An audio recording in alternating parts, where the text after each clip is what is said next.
to the Forest School Association's video series about the Forest School principles. In today's video, we're going to be looking at the principle about why Forest School needs to take place in a woodland or a natural environment with trees.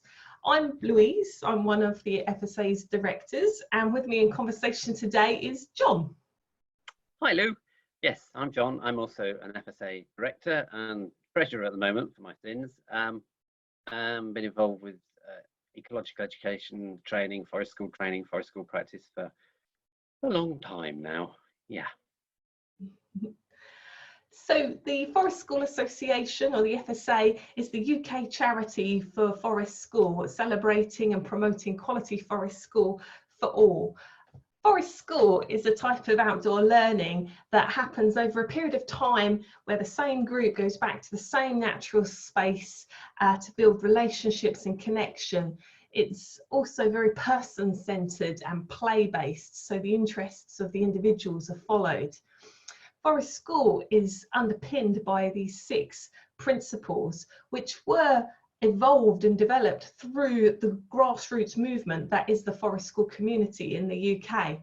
These principles were agreed back in 2010, and the charity, the Forest School Association, was actually kind of developed and created to help promote these principles and the ethos of Forest School across the UK and beyond. So today we're talking about the principle that Forest School takes place in a woodland environment or natural environment with trees to support the development of a relationship between the learner and the natural world. So John, over to you. Can you tell us what does that mean to you? It's funny, isn't it? What does that mean to me? You have to unpick the term woods and trees. And an area with trees. We had a big debate when we were putting this principle together, because Forest School is a bit of a misnomer in many ways, because we don't, people really don't have access on a daily basis to big forests in the UK, because we're the most deforested country in Western Europe. So it's a tricky one, which is why we had to sort of redefine that word forest in some ways. So forest can be a wood, if you've got a wood locally nearby. And a wood, to me, forest, you get this big grand, and there's very few that, I mean, we've got the Forest of Dean and we've got the Wyre Forest. I'm lucky because I live near the Wyre Forest, not far from the Forest of Dean. And then you've got the latest national park, which is down in Hampshire, that whole area, big open forest, but it's got heathland and all the rest of it. So we just felt trees were really important for learning because they're part of our cultural heritage. I know we'll go into the whys later. So, but there's something about a relationship with trees that is deep in our culture. So that's what we wanted to, and it sort of embodies, if you like, symbolizes the natural world. The tree is a very meaningful symbol, isn't it, in our society? So we wanted something that they could have access to fairly easily, possibly within school grounds, and even if you've just got a playing field, that actually it's not that hard to create a small woodland orchard copse, if you like, just with 20 odd trees and shrubs. You can start getting a feel for a much more diverse natural landscape and natural world that we are, over thousands of years, we've been connected to. And we have a heritage of that. So that's what, if you like, what we're talking about. And it is about this relationship with the natural world. And we'll go on to later just talking about why that's important. But it is for our development, our learning, and if you like, for the long-term existence of life. If we don't have that relationship with the natural world, life wouldn't exist. Right now, Lou, you're just sitting there, breathing in air, breathing it out. You're sitting there, smiling, using that energy that has come from the natural world. We forget it comes from the soil and originally came from the wild species of plants, which we've domesticated and all the rest of it. But without that connection, we wouldn't be living. So it's trying to reconnect people with that what the natural world, and almost have this like natural curriculum, if you like, which is what forest school's about. Yeah. So just a few trees in the grounds is enough, because trees just provide a certain place that is rich for learning and all the rest of it. Yeah. So moving on to the why that is important then. So why is a person connecting with trees or a bigger woodland important? Like why does it matter? Why does it matter? Oh, there's lots of layers to that question. Many, including me, would say the reason we are in this probably this pandemic at the moment, but we're in this century, we've got the biggest issue facing the whole of life on the planet. Well, at the moment, and possibly human beings, is because we have forgotten what supports human beings, because we've come inside and we live this very false life almost, because we've lived for thousands and thousands and thousands and thousands and thousands and thousands and thousands and thousands of years out in nature. We are part of nature. We can't deny we're part of nature. We have nature in us. Our gut would not survive without nature. We are nature, but it all comes from nature, from air, water, soil, plants, other animals, the non-human side. Put ourselves from that, particularly since the Industrial Revolution, but some would say if you go back to the Agricultural Revolution, we started losing that relationship with the natural world. But and then with the technological revolution that's happened recently, where we've become very sedentary, sat down what we're doing at the moment, interacting with the screen, we've forgotten what really supports me being able to sit in front of the screen. So the more we can get out there, we can rediscover that genetic connection we have, and it is a genetic connection. There's the whole biophilia hypothesis that's come through, in terms of that we are genetically hardwired into trees, into plants, into other animals. But particularly in our culture, we do have this tree culture. We very much are tied into woods. You look at a lot of the traditional stories, they're about woods. And for many kids now, that just happens in the imagination, but that can become much more concrete and real if they're out in the woods. Just going back to just all the traditional fairy tales, the really rich ones are set in woods, because the woodlands of Europe, and if you go to Eastern Europe, there are still vast swathes of woodlands, and people are deeply connected into that wood culture. So it's trying to sort of rediscover that in many ways. That's what Forest School is doing, is going back to that wood culture, which we do have. It's in our society. And the reason I say that it's still here is when the coalition government came into being, they were going to sell off the national woodlands, the national forests, and there was one of the biggest petitions to government that stopped them doing this. So people still realise that. But I think they need to realise it in their bodies, in their souls, by getting out there. The only way you can have a deeper relationship with it is by going out and having contact with it. You can't have a deep relationship with something you don't have contact with. I can't have a deep relationship with Lou if I just saw you through the screen. I only have a deep relationship with Lou because I know you. We've worked in the woods together. We've played in the woods together. It's been a much more richer relationship as a result of that. And it's the same with children, with teachers. Once they get out into the woods, there is something subliminal that happens in terms of deepening a relationship between the people in the group, as well as deepening a relationship with the thing. And all the latest research shows that actually this helps soothe us and calm us in these very stressful times of this 21st century. Lots of research now showing that the impact of particularly going into forests and woods, the whole forest bathing movement has shown this. Can really help soothe us, but it also helps direct attention. We have a big problem with this high energy stuff coming out the screens at us, where our attention's all over the place. We're seeing more, if you like, attention deficit, although I'm not so sure about that label. But I know the children who have those labels and young people who come out to us suddenly just this multi-sensory place, which is the woods, calms them, and they can direct their attention. They can even, and this isn't for a school, I know, but I know schools who will take them out to do maths in the woods because they know they can concentrate more.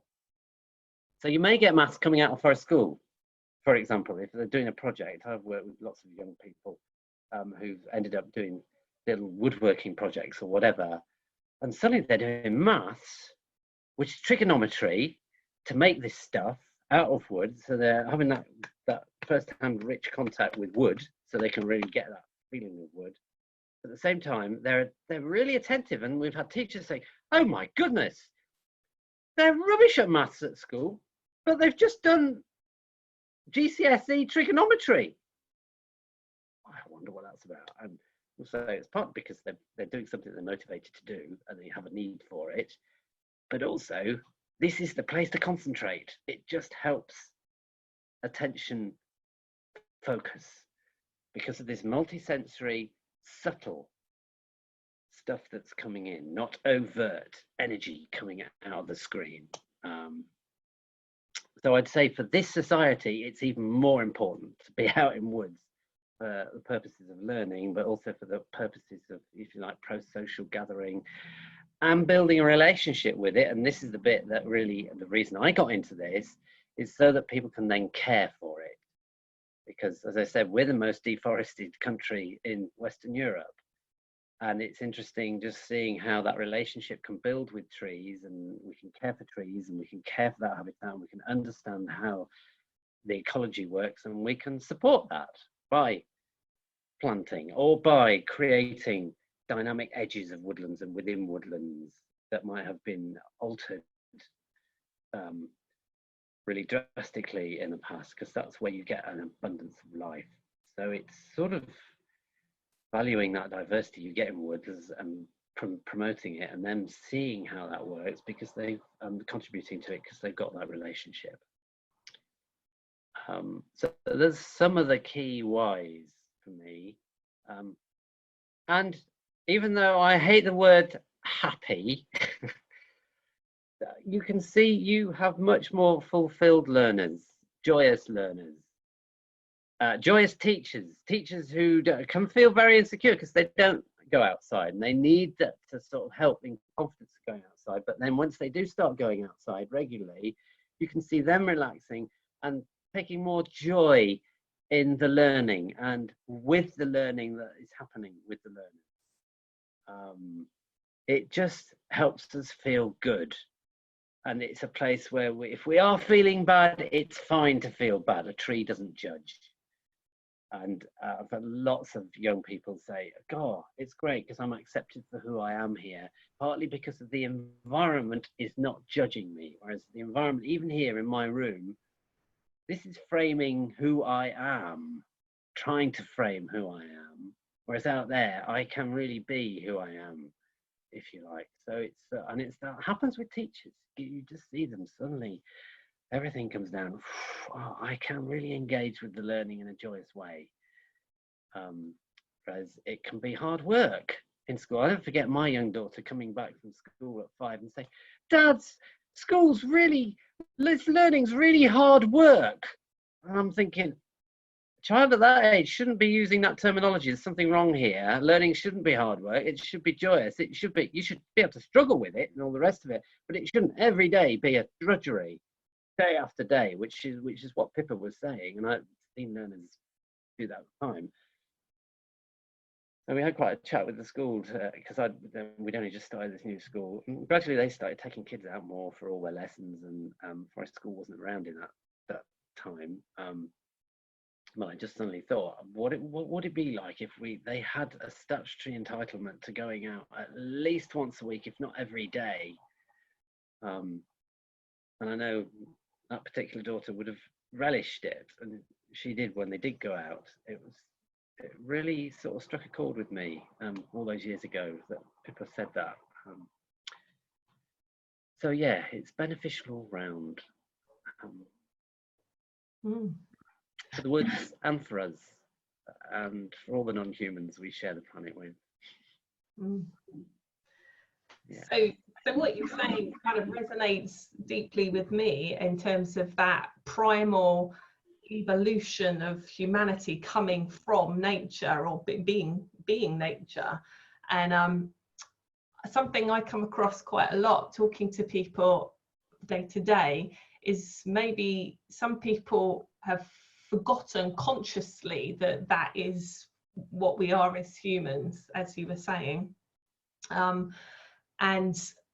even though still somewhere deeply rooted, there's a little spark that could be reignited through things like forest school. However, we now live in a world where there are lots of distractions and technology, or different pressures or social pressures, and some parents, some teachers, some adults may have forgotten the value of going outside and connecting with trees, connecting with nature.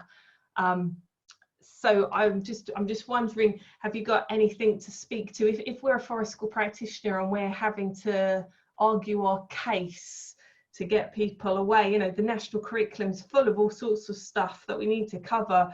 You know, can we give up that time to go out and connect to nature? What would you say about that, to how to argue for nature connection?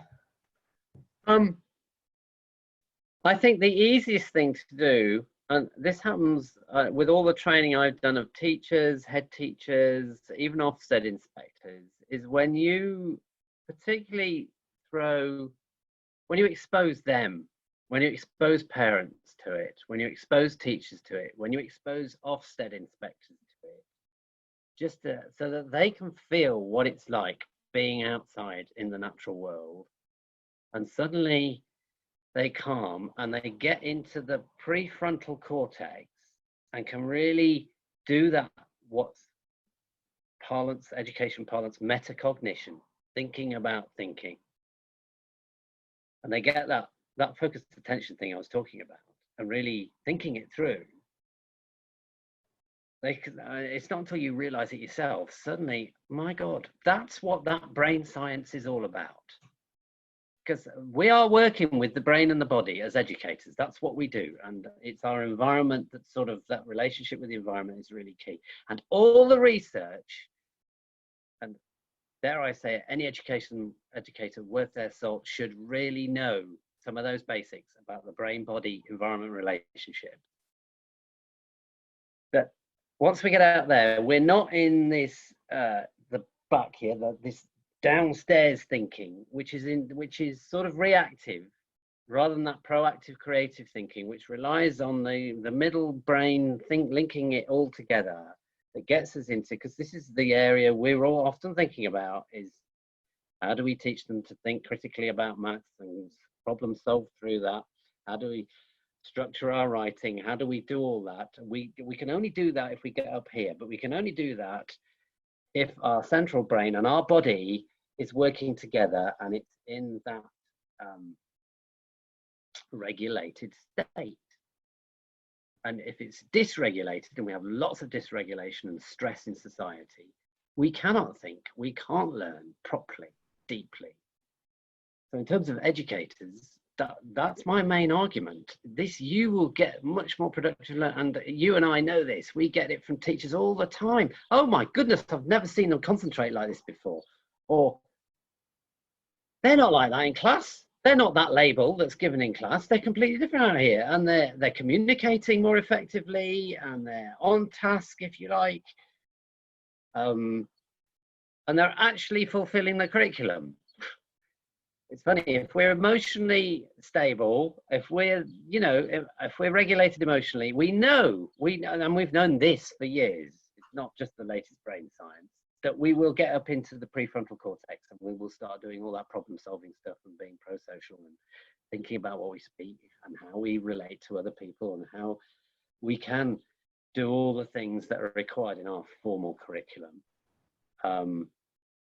But I go back to, actually, I don't think it's until people experience it, really, that they really get it.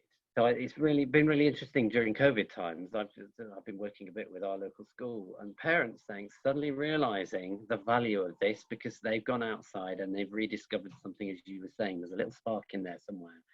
they've rediscovered as slowing down and just being out there, observing their children play, but realizing they're actually learning while they're doing that. And there's a little movement in our local school, one of our local schools, where they're just doing forest school for certain kids who need it, those with labels, but realizing actually everybody should have an entitlement to this. We need to start thinking about how do we roll this out across the school. And that's come from parents having to slow down, going outside in their gardens, little local walks, even just growing things in a window box, and starting to demand it because they've seen it and they've witnessed it. And then you can point to all the research. There's loads of research out there now, how beneficial this is for education. But I don't think it's actually until people see it themselves and actually do that that observation and evaluation on their own learners that suddenly it starts really clicking. Yeah. So in terms of getting adults out themselves to see things, again, a common barrier that I often hear from forest school leaders is that how do you get the adults out? I mean, I totally agree with you. Once they are out, they'll start experiencing themselves. But, you know, again, we live in a society where if it's raining, for example, people won't go out for a walk, or, you know, they don't want to get muddy. They're scared of mini beasts, or, you know, they're not comfortable outdoors. So any tips for getting that first step? So we as forest school advocates have to empathize.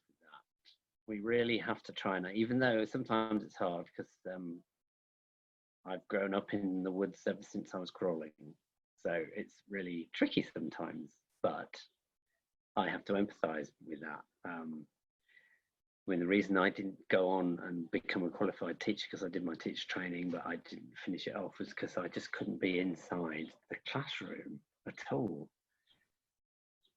So people couldn't empathise with me because I needed to be outside. So it's funny, I was demanding empathy from people, but now they've got to demand empathy from me. So we have to start from that perspective, knowing that there is a spark down there. It's there, guaranteed. I mean, the biophilia stuff all says that. There's a little spark in there that just needs igniting somehow.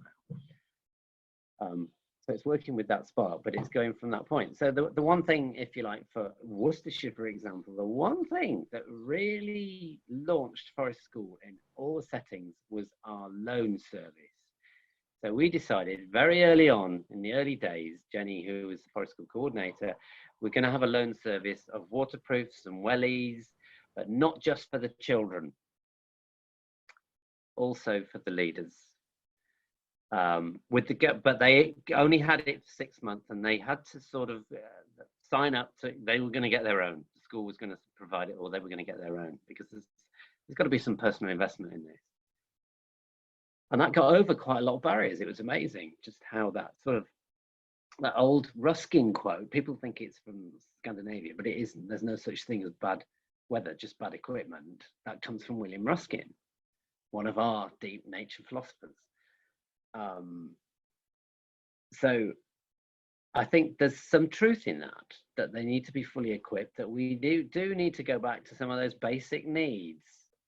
If you look at Maslow's hierarchy, although I'm not sure it's a hierarchy, but nevertheless, those basic physical needs, it's dirty, it's cold, it's wet, and it can be threatening and tooth and claw. It's not all lovely. People have this idyllic vision of playing about in the meadows and in the woods and it's all lovely, but it's not always lovely. I mean, you've probably had it as well, when it's been so cold and you just think, no, god damn it, I need to get inside. And it's looking after those needs is really, really important to start off with, and it's just going gently, and recognizing that it's like that. And it happens with kids. Kids are fearful. I get lots of kids fearful when they're first coming out of the woods, particularly little ones. There's wolves in there and bears, and I really don't want to come. And you can see this, and then you just have to gently go with that and and validate those feelings. You have to validate those. You can't put them down. And then sort of just gently work it and trying to find out what their interests are is a key for me in all of this. Because I just find the outside, and particularly woods, is so diverse and stuff. You will always manage to somehow satisfy an interest out there. It could be an interest in jewelry, hairdressing, all of that. Actually, there's some way of doing that in the woods if you just think a bit creatively. So I think it takes some creative thinking on our part. It means us equipping them. And just going gently, really, and slowly. And sometimes it takes time. We just have to accept it does take time, because we have such a strong, culture of technology, being indoors all the time, and not having contact with the natural world now, that it does take time to ignite that spark that's in there, and just go with that. Yeah. And I guess at school, we have got the luxury of time, because it being a long-term process, which is another one of the principles. So I think that helps a lot. And I've certainly in my forest school practice seen that transition, which actually happens quite surprisingly quickly, from a learner who's terrified of going into the woods to playing comfortably can surprisingly only take a few weeks, as you say, once got to notice things.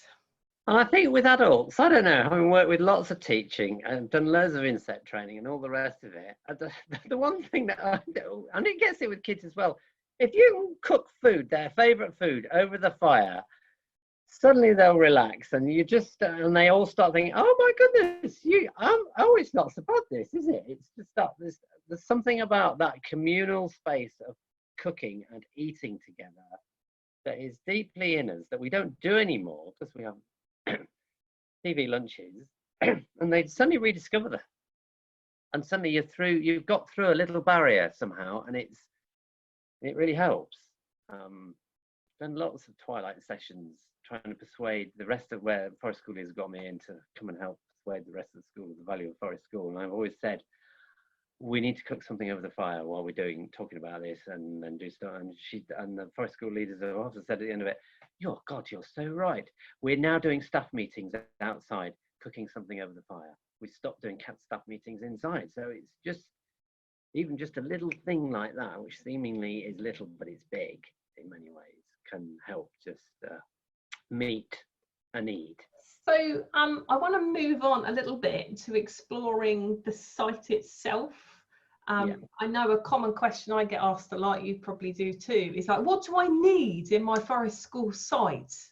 So we've talked about it being to do with trees and woodland, but what would a forest school site look like? Well, I'll probably start off by saying every forest school site I've visited, and I'm like you, I've visited lots and lots all over the world, actually. They're all pretty different, but they've all got some common characteristics. There's always a communal gathering space, because we're building community here, which might have log seats, planks, or for those that need to be more comfortable, camping chairs. So I learned a lot through sort of working with adults, realizing we have to sort of really satisfy that. So maybe some camping chairs, which some of them suddenly I can sit comfortably, and we can sit around the fire comfortably, and all the rest of it. So there's always that sort of communal site. Fire is pretty essential, I think. There's something deeply visceral, ancient about fire. It's back to that. I mean, we use those metaphors. We've already done it. That spark inside our belly. There is a fire in the belly. There is a fire that sort of gives us both. It gives us heat. It gives us warmth. It gives us energy to cook. But it does literally spark something in us. There's something very primeval about fire. So I'd say fire is important. You don't have to have a fire every session. You may have just a fire seasonally, seasons or whatever. And it may be in the form of a fire bowl because of the impact it has on the site or whatever. But so there is fire. It has to be introduced at some point for a school. And apart from that, in terms of the physicality of stuff, I'd say the woods do it. It depends on the site and how diverse your site is. So you may need to bring some tools in. You may need to bring some ropes in or whatever. But to start off with, I'll never forget the trainer I ended up working with, Julie, when she became a forest school leader at the centre, and she was sat in the office getting ready with her colleague Alison, and there's forest school coordinator Jenny, the early years advisor and the early years inspector, and I was in there as well. We were talking about training and stuff. And Julie and Alison were packing their bags for the very first session. They had a group of 5-year-olds, I think it was. The bags were really full, and Sam, who was the early years advisor, turned and said, "God, you've got a lot in your bags there. You're ready. What's happening?" And they both said, "Oh, it's our first session." I said, "Oh, right, good luck, great." So they led their session, came back, we were still in the meeting, and they got the bags out, and Sam said, "How'd you go on then? How, did you use your stuff?" And Julie said, "No, didn't use any stuff. In fact, we only got 20 yards into the woods. We didn't even get to the site." They were just completely engrossed in what was there. I didn't need to bring anything apart from the first aid kit, really. That was it. So you can start with nothing apart from your normal health and safety stuff, your first aid kit, emergency procedures, all of that stuff. But it is good to have a communal space where everybody can meet and gather, because it is about building this equal community within the woods. And just a few trees, like I said, in the corner of the field. One of the really good forest schools we've got in Worcestershire, Whittington, they started off just with grass. Playing field with grass, they had a hedgerow around the side with a few trees in the hedgerow, but it was in the hedgerow, and it was a farmer's field the other side with wheat and barley and stuff. So they just managed to speak to the PE department and say, "Can we make the football pitch a little bit smaller and just put a fence across to start off with?" It was just grass, nothing. So they did have to bring in some stuff, some planks and wood and stuff, but not much, and they bought some spades in because they thought they might be into digging. And sure enough, the kids were quite occupied. They'd left the field for a little bit so the grasses could grow. And it was quite a nice starting from scratch, they said, because then we could really work with the kids and talk. They took them out to a wood to play in the wood, and then brought them back and said, "Right, what are we going to do with our site?" And the kids came up with all sorts of ideas, and they wanted to make a hill, and they wanted to make a dip, and so they all started digging. They got a local dad who got a bulldozer, who was a farmer. He brought a little tractor in and a little digger thing, and the kids, probably wouldn't. I don't know whether they'd be allowed, but the kids were all over this thing, and they helped shape it. And then they planted a little orchard, and they planted a few trees, and over about 6 or 7 years, it evolved. And it was just grass to start off with. So, and they started off just with a few, they brought in some bits of wood and some sticks. And I think there were a couple of planks and some stumps. And that was their start. And they were just amazed at how the children interacted just on a piece of grass, just with a few things to play with. Which just shows you, we underestimate them, I think, sometimes. Think, well, there's nothing here, they're not going to do anything. And then when it did evolve and the trees started growing and they cared for it, and they said, God, the play just got even more complex. And it was, and that's the thing about woods. It's a much more diverse environment, and it's been shown through that theory of compound flexibility from Fraser Brown, who's a play guru, that actually compound flexibility of the environment actually increases the diversity of thinking and problem solving, and it feeds on itself. That happens with young learners. And that particular forest school, they said, we just saw much more flexibility in the way children work together, and as the site evolved and as trees started to grow and as we got more diversity in there. But they still started with nothing. Yeah. That's fascinating how the diversity of the environment increases the diversity of thinking. It's almost as if the two were connected. Yeah, well, that's amazing, isn't it?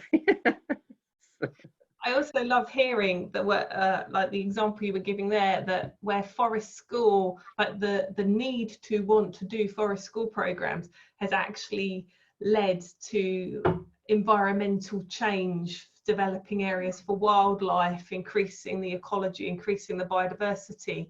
As I've heard, you know, numerous similar stories where, you know, there's been just a grass field, and then through wanting to do for a school, they've dug out a pond, they've planted trees, they've planted hedgerows.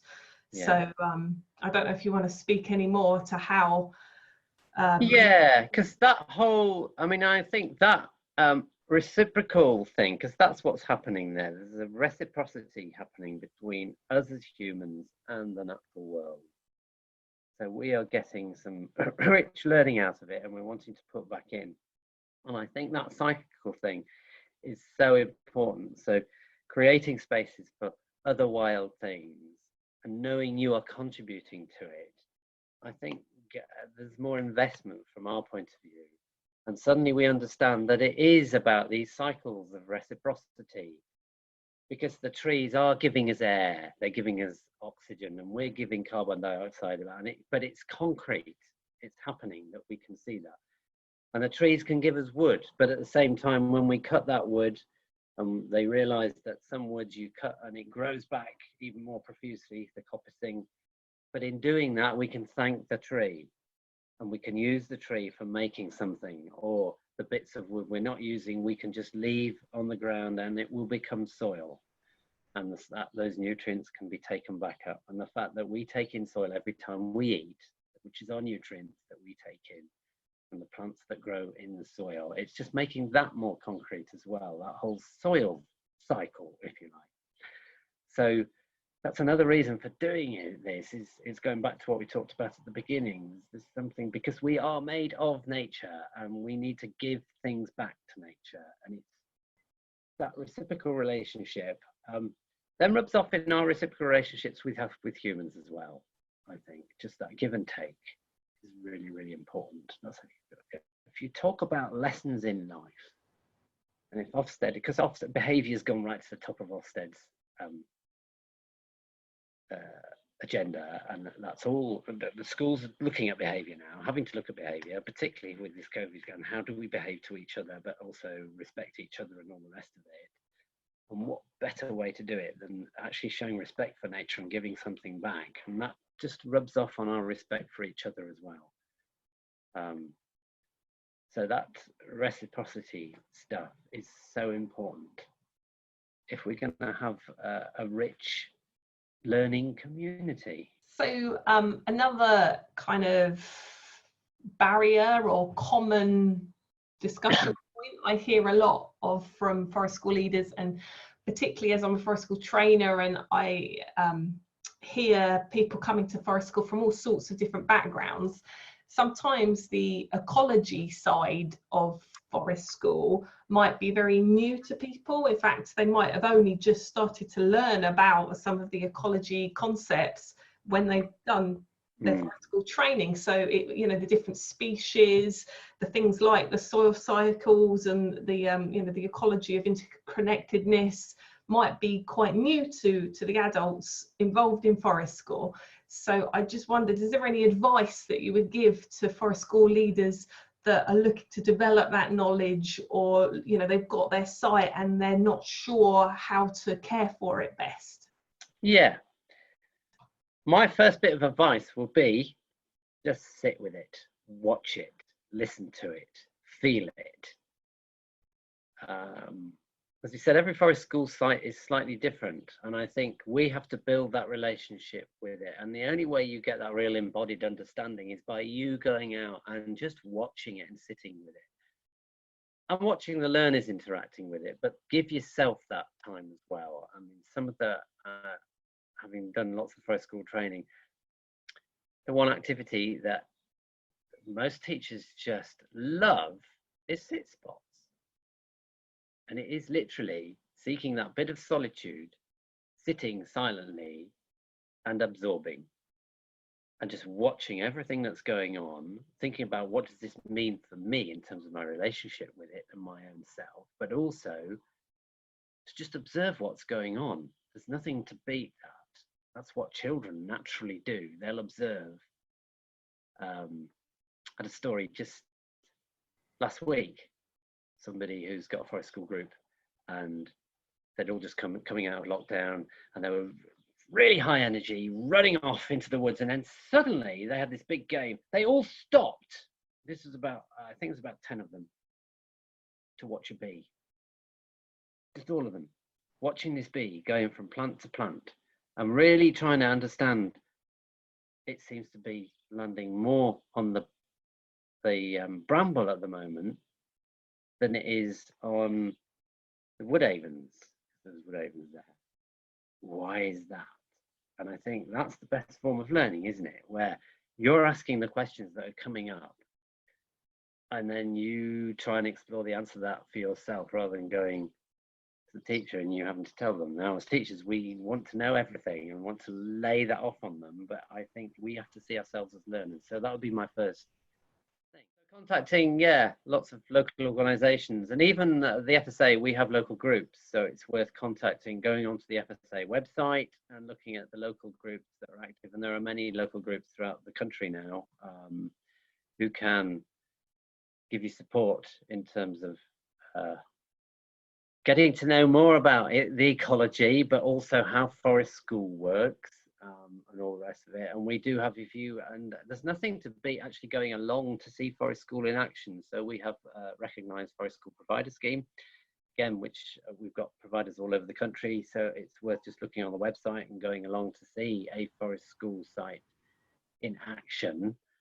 And you can talk about that whole issue of not necessarily knowing about the ecology and knowing what all the trees and plants are. And often it's good to talk to people who are forest school leaders doing a similar thing to you, as well as the experts like the Wildlife Trust. And then there are national organisations.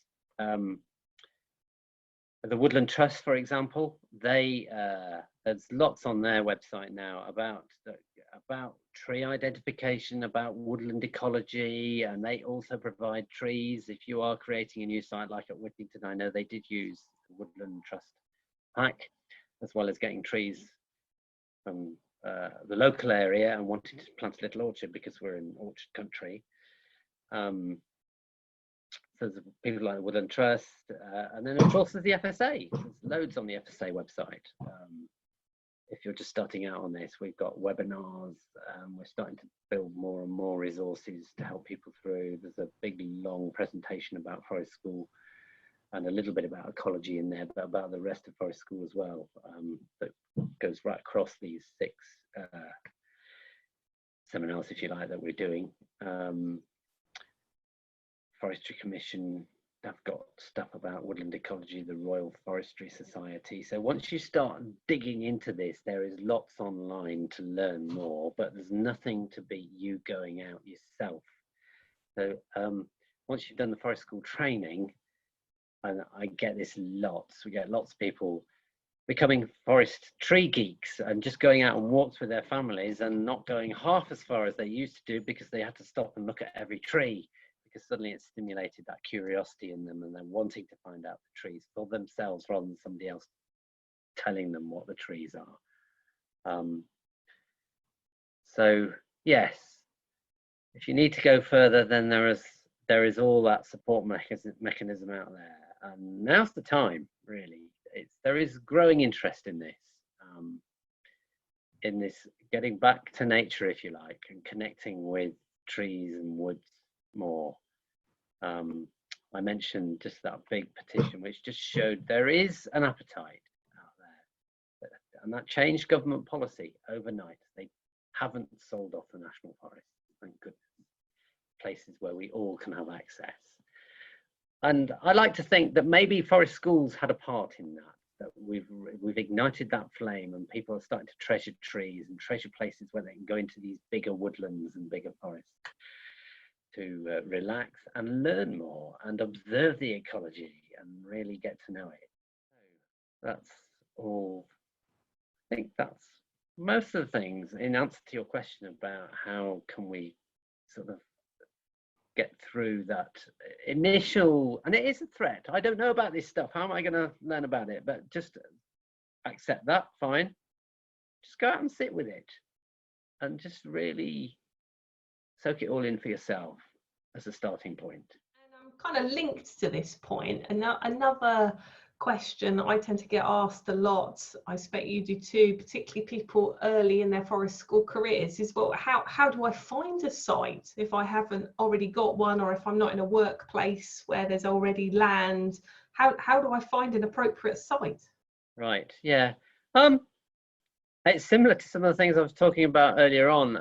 You probably have a local group, and in some ways that's good to go to. You may even have, there's not many left now, somebody in the local authority who's, I think there's only possibly one, maybe Derbyshire, I don't know who else. We used to do this all the time, where we get schools coming to us, or we get groups coming to us saying, how do we find a site? And because I've worked for a local authority, we'd be connected in to other organisations, and we'd assist people in doing that. But now it is finding local organisations like the one, for example, in Worcester, which is Duckworth Trust, who pointed Helen towards that. Find out who are your local organisations that may be able to assist you with that. The wildlife trusts often could be very helpful. There's lots of wildlife trusts involved in forest school.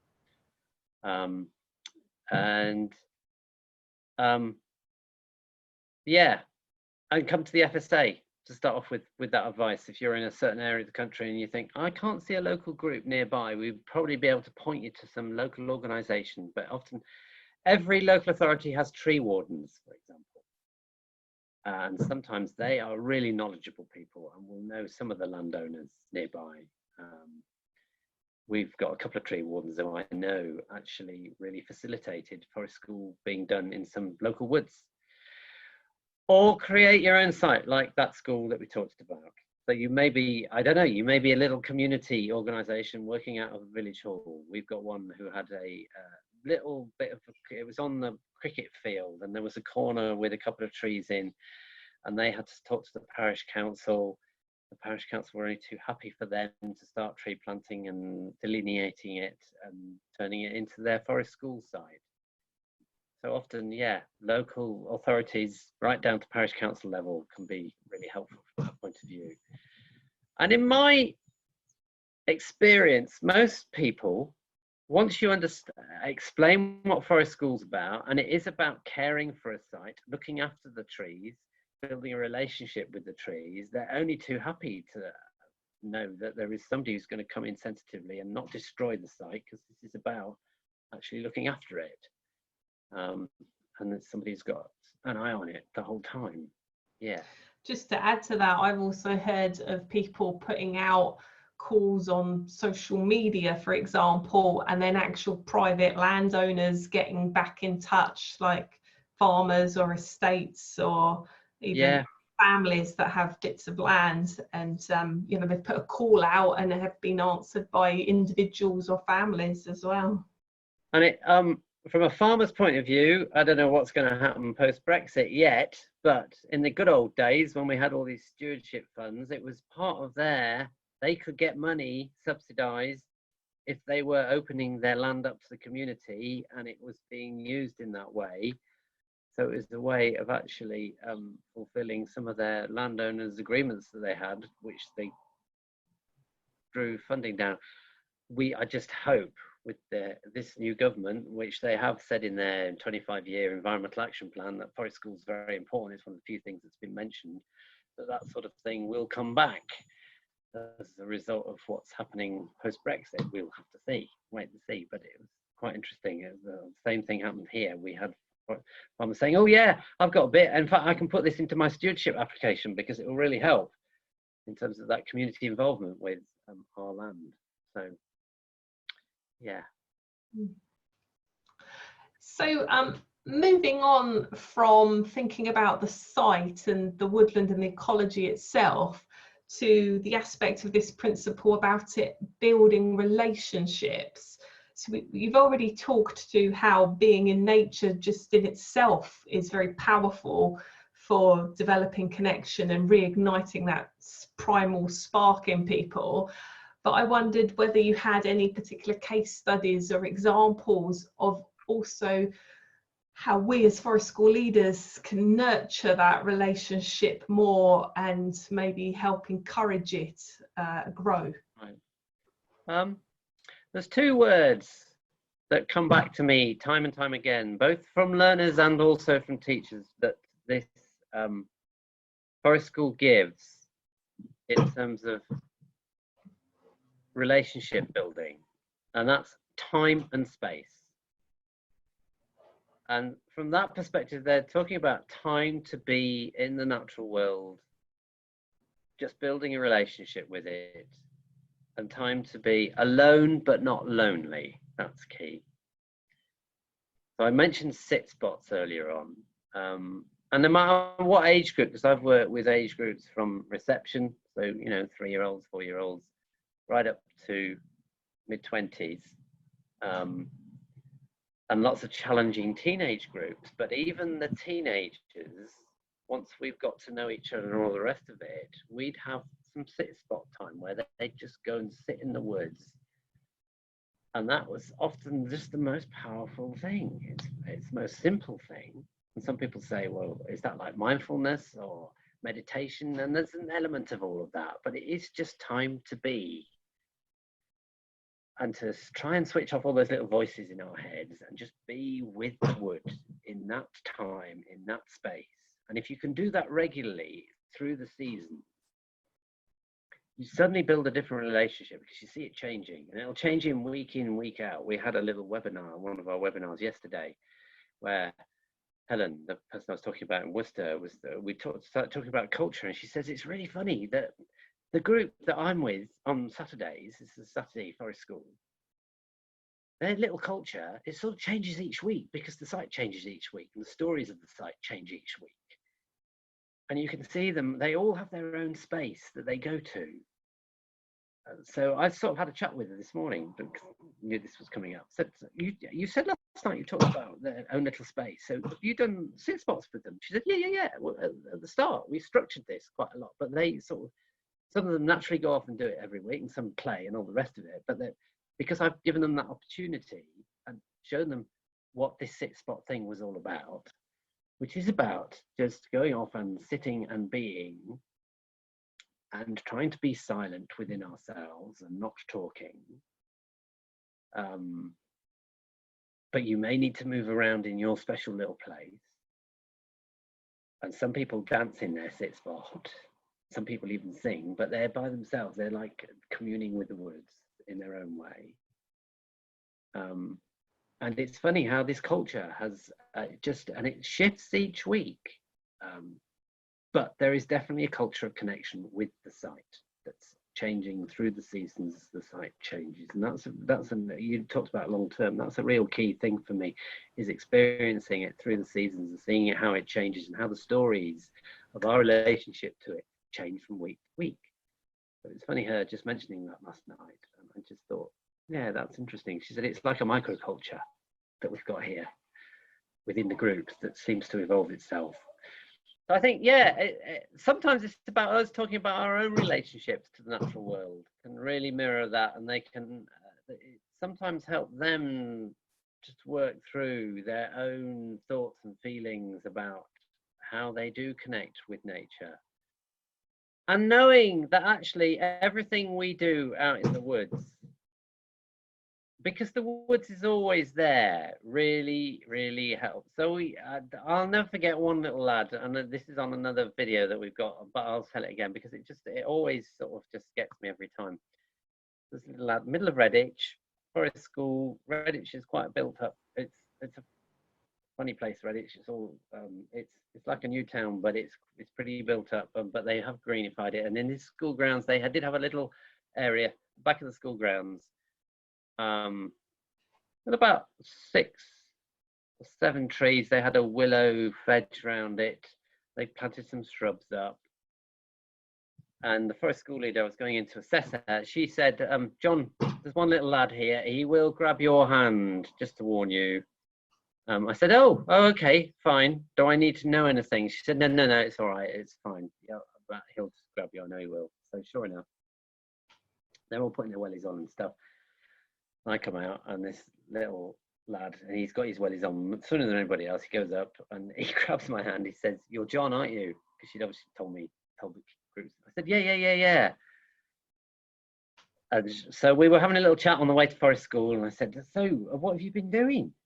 And he said, "Oh, well, we've been playing with mud recently, but my thing is I actually go and speak to a tree out there."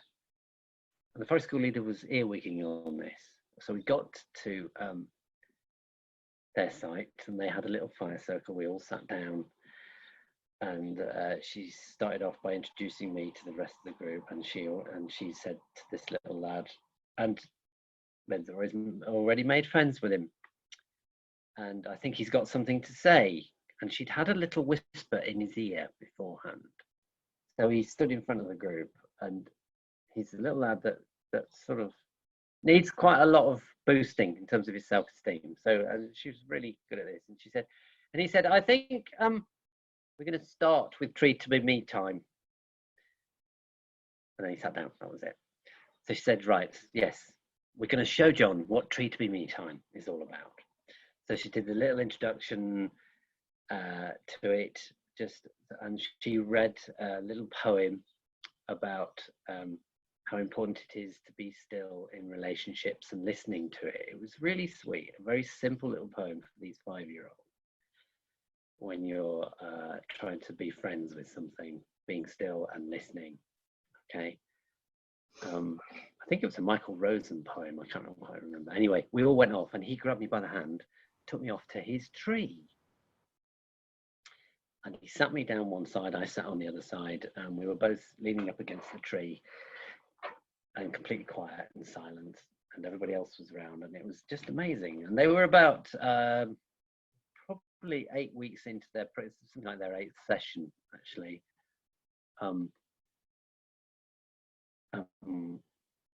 Certainly this little voice from behind the tree, because I'm talking to everybody else and thinking, this is amazing. This was about 15 5-year-olds sat in their own little sit spots, totally there with it, which is very rare, because often some are moving about, and they're still doing their sit spot, but it's more active and stuff. That's the way they are. And he whispers around the tree, says, "Can you feel it?" I said, "Feel what?" "The tree, stupid," he said. I said, "Oh, yeah. And I waited for a little bit. He said, "This is my tree. This is where I can be." Oh, and I forgot to say beforehand, he said, "I want to take you to my bee tree." And I said, "Oh, has it got bees in it?" And he said, "No, stupid." That was it. This is the tree where I can be. And I thought, oh, God, this is what he means by his bee tree. And my heart just melted. So that's just one example in terms of just building that relationship. Do you want another one, maybe from a different group? Teenagers. I've worked with, that's who I've worked with mostly, teenagers. Okay.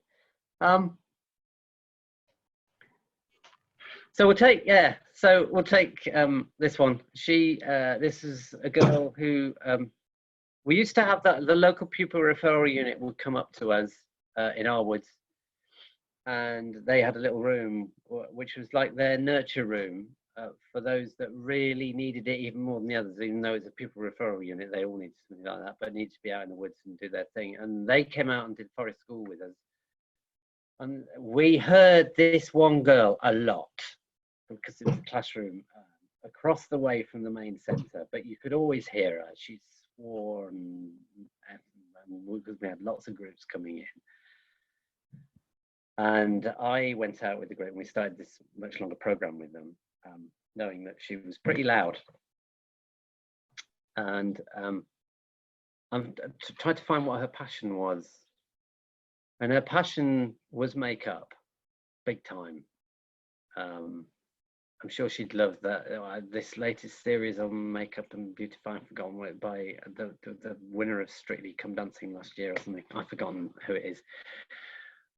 So I just sort of, I think sometimes you have to key, I said before, key into their passions to get over those barriers sometimes. So knowing that, I thought, well, okay, well, let's make some plant pigments and see if we can start painting and stuff. But we went through the plants you could collect and how to collect them so that they still would survive, and we didn't take them all at once and all the rest of it. And she really keyed into this. Even after the first session, you could just see her suddenly dropping in to the woodland space and not swearing at everybody and climbing. And then and at the end of the session, we were walking back. She said, "That was fucking great, John." So she didn't lose that. And I just sort of said, yeah, you know what was great for me? I just watching you just paint it, just the way you were painting yourself, and the way towards the end you just took those little bits of plant and delicately were making this little pigment motion and combining it, and we were crushing rocks and stuff as well and doing all of that. Just watching you do that pattern, it was like pure poetry. You were mirroring the woods, you were. And she said, "Oh, you'll," I won't say what she said next, but then she smiled, and it's the first time I'd seen her smile, and it was a bit like I was honouring what was going on for her, and acknowledging what was happening, and the fact that the language had got less. And we got to the minibus, and she said, "Glad we're coming back next week. I do like being in the woods." Now, for her to say something about what she liked was a really big thing. So you just thought, well, it's obviously a connection that's happened there. Yeah. So we've all got our ways in with this, I think. So hearing you talk about those case studies and like the importance of the seasonal changes and that time and space, and also the abundance of natural resources that comes through connecting with the different species on the site, seems to me that it's very stimulating for creativity, both physical creativity, expression, but also creative thought as well. Yeah, definitely. And you could see that creativity coming through with the young woman that I just talked about. But also just I think the thought patterns from the very young boy there, in terms of his language and stimulating that imagination, that whole thing about the stories that were coming from Robin, and it was the Robin in particular that he was talking about, actually. And just talking to lots of forest school leaders, that sort of suddenly opens up a whole new world of imagination for people, because they've had first-hand contact of it. But then, because we have imaginative brains, we can imagine all sorts of things, and we can be creative with that. We can be creative in our writing, and I've had some incredible writing happen. We haven't thrust it on people. Sometimes people, learners at forest school, said, I need to write something because and teachers have never written before. And then I'll bring some materials out, so it's not there, and I'll just say, "Oh, just so happens I've got my bag here." I'll give them a little sketchbook or something that they can make up, and they can add to, and they go away, and suddenly there's a whole thing of, say, "This is for you," but then teachers will earwig on it, and occasionally they're really proud and they want to present it, and they think, "Oh my goodness, I didn't know this imagination and creative way of observing and then translating that into pictures or stories or poems or whatever it is, narrative, was there." And it is because it's concrete, but at the same time, it's this magical space that just really provides a place for that, plus magical resources. So we've had all sorts of construction going on. We once had a 6-year-old make a whole his own train set out there. And it is the creativity around just working with the materials and working with just hand tools on that was incredible. So it does provide a real creative space. And there's quite a lot of talk about creativity in the curriculum. What better place to do it than have that stimulus outside, where you can actually go back to a project week in, week out, and problem solve through it. Because lessons now are so short and all the rest of it, and sometimes you have to move on to the next thing. Whereas this, because it's child directed, and you're outside in this very created space in the woodlands, and you're doing this long term. Just that long-term process and the stuff that comes out at the end. And I know often we say product isn't important, but I think it is for some people. Just the painting on the arm. She was really keen that that looked good. Yeah, and we're proud of things that we think look good. So it's both the process, but also the product. But if you've got a long-term process that can work with that, you know, you can refine it and problem solve with it and all the rest of it, and get to a place where you're quite happy with it. Really helps. So yeah, it is a very creative space, and I've known that since I was young, because the woods have always stimulated my creativity. From our conversation about this connection people have with the woodland through this forest school principle, it occurs to me that it's very good at supporting people in a holistic way. We've covered quite a range of the human areas of development. So would you like to speak to that anymore?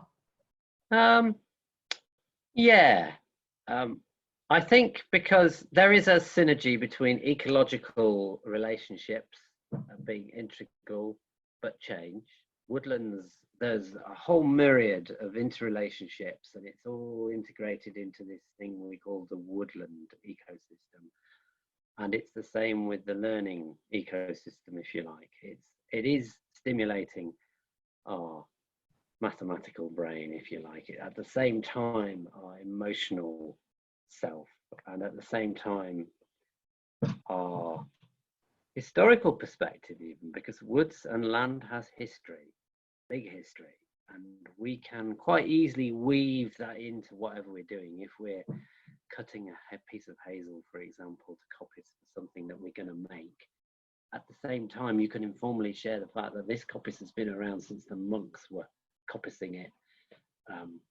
I'm taking my woodland, which is called Bishop's Wood, for example, and in fact before then the trees were being utilized for making roads and all sorts of things, and this was a very important meeting place, even. That's why it's called Bishop's Wood. So you can weave that sense of history in as well, in that very informal, subliminal, integral way, because it's integrated in with the fact that we are cutting this piece of wood to make a fence for a garden or a train or a bow or whatever it is that they're wanting to make.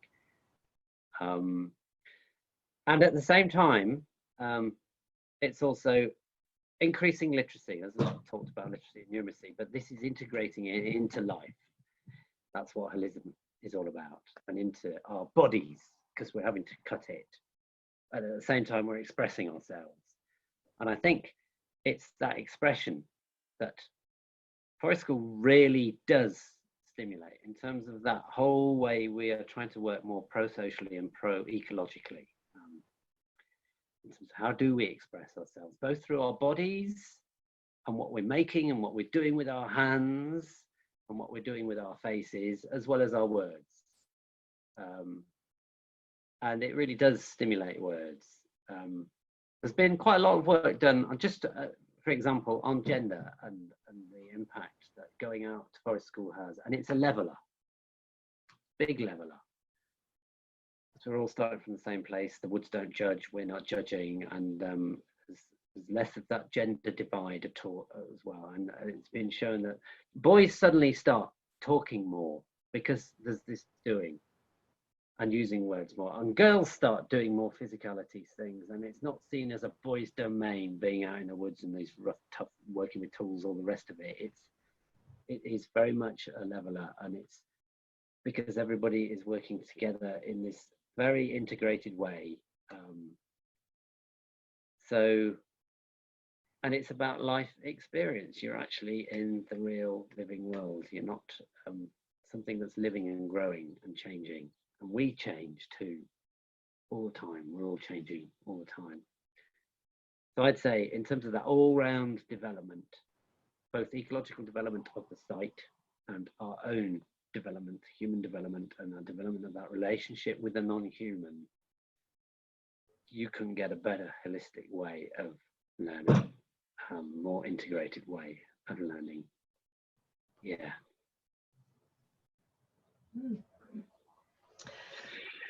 So thank you, John. I think we probably need to start wrapping up now. I know I feel the call to go and connect with nature myself rather than being in front of this screen after our discussions. But I wondered whether to wrap up, you would like to tell us a little bit about yourself and in particular your connection with the natural world. People are really important, aren't they, in our lives, and particularly the teachers. And I'm not talking about the formal teachers. So often there are some teachers that really click with you, but my mum has always been my biggest teacher. And she took us out into the woods right from when we were crawling into the bluebell woods in the Chilterns, and I just made that connection with bluebells and beech trees in particular. So it all started from there, and Mum was quite a creative soul. She writes, she paints, she does all of that. So she's had a big influence.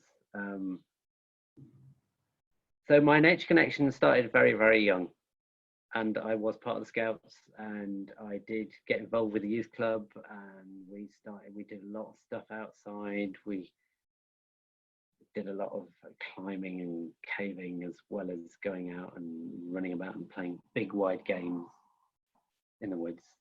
My dad took us camping. He was a PE teacher, but he always took us camping and with his kids in secondary school.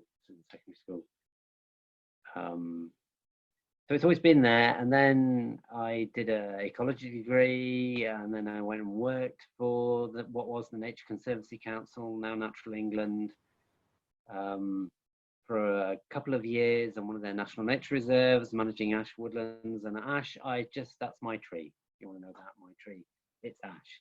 I've just been making some shape horses recently, and ash is so straight gained. I yelped with joy in a wood just last week where ash trees come down, and we went and harvested them. It's from a little bit of council land, and split them. And I was in the woods, and we were showing my next door neighbour how to split trees, and it split perfectly straight. And I let out this yelp, and our next door neighbour was walking down the path that had been blocked. And she came up and she said, Johnny, you're right. He said, Jean, yeah, look at what's happened. This is split completely straight. So I've just got this thing about ash trees. So having managed nature reserves, and then worked for Wildlife Trust for a year, and then National Park Education Service, just got into education after having not wanted to go formally into schools, having done the teacher training bit for many, many years. And then Bishop's Wood, where I sort of came back to the green woodwork thing, which is why I loved Bishop's Wood, was sort of just combining that whole craft with learning. And I think craft is a really, really important part of all of this.